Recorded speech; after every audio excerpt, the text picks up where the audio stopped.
जय गुरुदेव, जय जगन्नाथ। ये जगत मंगलमय हो, शांतिमय हो। प्रभु तुम निकट में मोर एति प्रार्थना। मोर ना है बालुका शिल्पी दुखबंधु पात्र, शिशुप्रेमी, ग्राम गंदिया, जिला ढेंकानाल, राज्य ओडिशा। मो पुण्यभूमि भारत माता को मोर कोटि कोटि प्रणाम। मो देशर अति प्रिय महाशया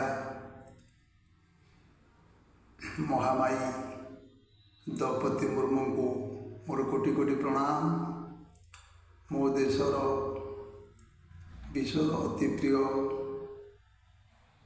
महाशय प्रधानमंत्री नरेंद्र मोदी को मोर कोटि कोटि प्रणाम। मो देशर वीर सैन्य मान को मोर कोटि कोटि सलाम। मो देश गुरु गुरुजन मान को मोर कोटि कोटि प्रणाम। मो देश पद अधिकारी मान को मोर कोटि कोटि प्रणाम। मो देशर कुनि कुनि पिला देशर भविष्य मान को मोर आशीर्वाद कल्याण सेमानकर जगन्नाथ कृपार चलापथ कुसुमित हो।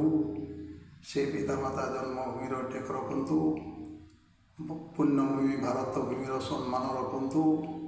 मुझे प्रभु निकट में ये प्रार्थना। मन पड़ुची आज से महामाई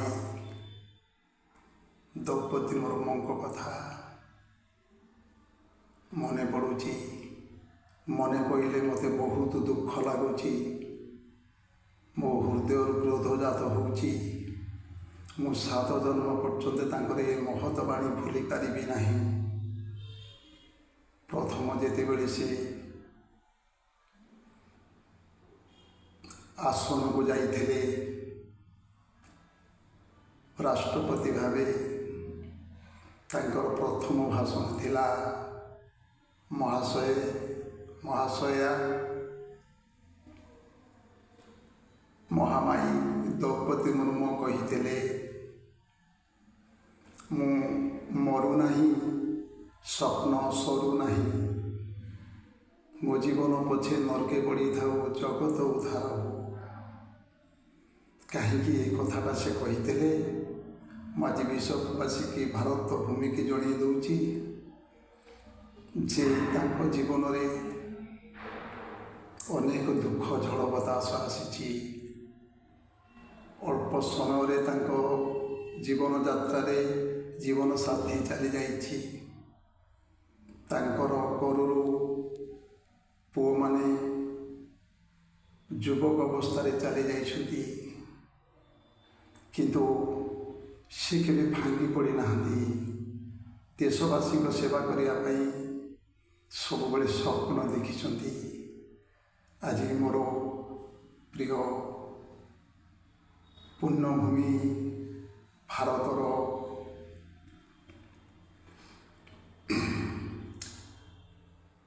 समस्ते की मुझे जन दूची जे जदि तमें आम देशप्रेमी हेबा, ए मातृभूमि सेवा करवा, स्वार्थ को देखिले करिपारिबा नहीं।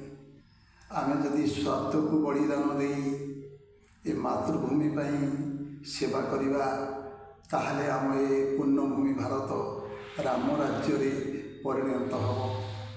जय जगन्नाथ। मोर मन पड़ुची से महाशया महामाई आउ गोटे भाषण ओडिशा रे देइथिले। से आसीथिले ओडिशा अतिथि हिसाब से गोटे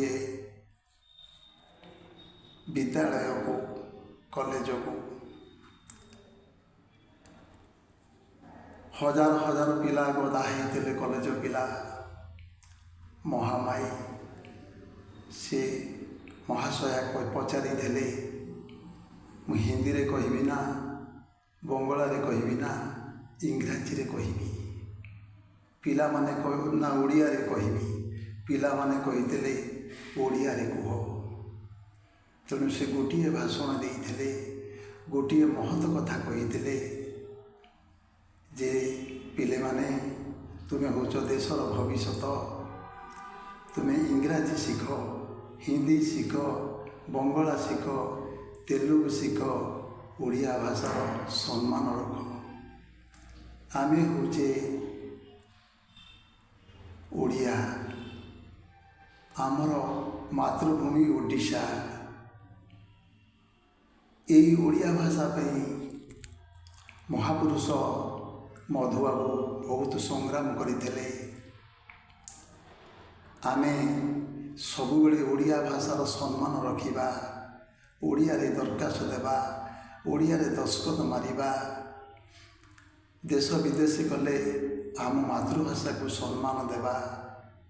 ମୁଁ ଆଜି 2026ରେ ମୁଁ ଓଡ଼ିଶାବାସୀକି ଏତିକି ମହାମାୟୀ ମହାଶୟା ପ୍ରିୟ ରାଷ୍ଟ୍ରପତିଙ୍କର ଓଡ଼ିଶାର ଭାଷଣଟି ମନେ ପକାଇ ଦେଉଛି ଯେ ଆମେ ଓଡ଼ିଆ, ଆମର ଭାଷା ବଢ଼ିଆ। ଜୟ ଜଗନ୍ନାଥ, ଜୟ ଜଗନ୍ନାଥ, ଜୟ ଜଗନ୍ନାଥ।